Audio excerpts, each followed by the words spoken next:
NK Akbar MLA നയിക്കുന്ന വികസന മുന്നേറ്റ ജാഥയുടെ ഗുരുവായൂർ മണ്ഡലം ഉദ്ഘാടനം ഏങ്ങണ്ടിയൂർ ഏത്തായ് സെന്ററിൽ നടന്നു. വികസന പ്രവർത്തനങ്ങളാണ് ഇടതുപക്ഷ ജനാധിപത്യ മുന്നണിയുടെ ഗവൺമെന്റിന്റെ നേതൃത്വത്തിൽ നടന്നിട്ടുള്ളത് എന്നുള്ള കാര്യം സാന്ദർഭികമായി സഖാക്കളോട് പങ്കുവെച്ചുകൊണ്ട് നമ്മുടെ ഈ പൊതുയോഗം, ഈ ജാഥ സഖാവ് TP വരുന്നത് കോഴിക്കോട് ഒരുപാട് തിരക്കുകൾക്കിടയിലും അദ്ദേഹം കുന്നംകുളത്ത് സഖാവ് AC മൊയ്തീൻ MLA നയിക്കുന്ന ജാഥ ഉദ്ഘാടനം ചെയ്തതിന് ശേഷം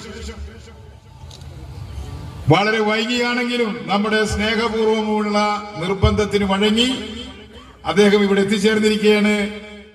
LDF സംസ്ഥാന കൺവീനർ TP രാമകൃഷ്ണൻ ഉദ്ഘാടനം ചെയ്തു. CPI local secretary Bineesh Chillikkan അധ്യക്ഷത വഹിച്ചു.